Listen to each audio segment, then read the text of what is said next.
Welcome back to Fourth and Troll Fantasy. Let's jump into a waiver wire segment here real quick, Wes. Talk about the top ads to get in your lineups and in your rosters.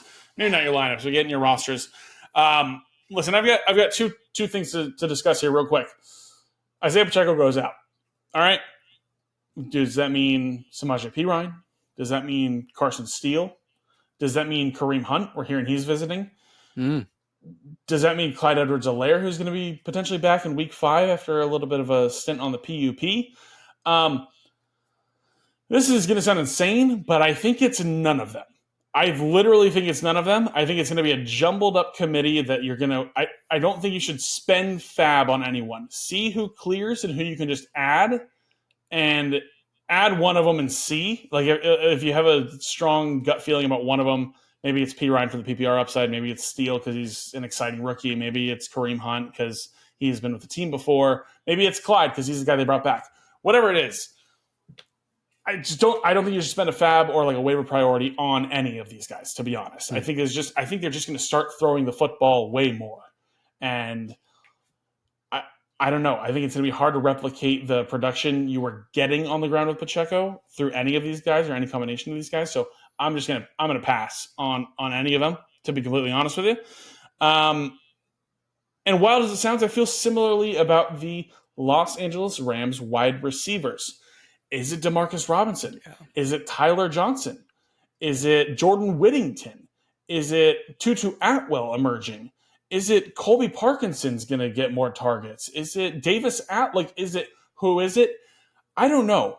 But all I know is that their schedule over the next 3 weeks before their bye week, where then maybe Kupp comes back after that bye, is against the San Francisco 49ers, and then at the Chicago Bears, who just held C.J. Stroud to 19 points, and then against the Green Bay Packers, who just picked off Anthony Richardson 3 times. I don't really like any of these Rams wide receivers, so I'm actually here on this waiver wire urging you. I don't actually know if I have a strong confirmed set top waiver ad this week. I think you should wait and see who clears, who you cannot spend money on, who you cannot spend fab on, and just go forward from there.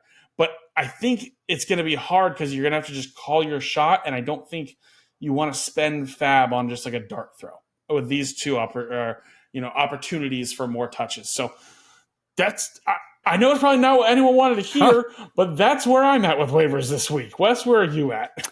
I have players I'm actually going to say, but I like the thinking. I like the thinking for the Chiefs backfield and the Rams passing attack. Okay, I have 2 players.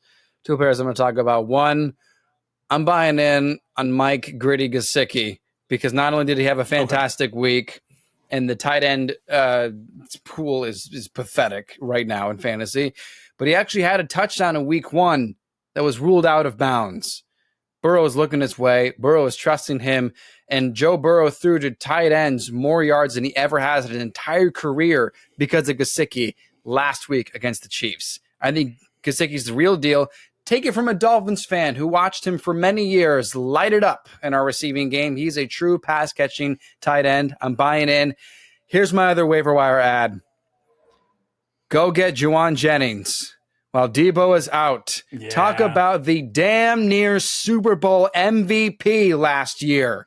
This guy was amazing with Brock Purdy. There's your waiver wire ad. If you don't know what to do with the running backs, you don't know what to do with the Rams wide receivers, go get a claim for Jauan Jennings and then find out which one of the Chiefs running backs and Rams wide receivers you want. But Jauan is the guy because he was at training camp all offseason, not Brock Purdy. Don't forget, George Kittle got banged up too in the game. He did come back. He's okay. But Jauan is going to be the guy that Brock Purdy's going to throw to. There's your waiver wire ad for week 3.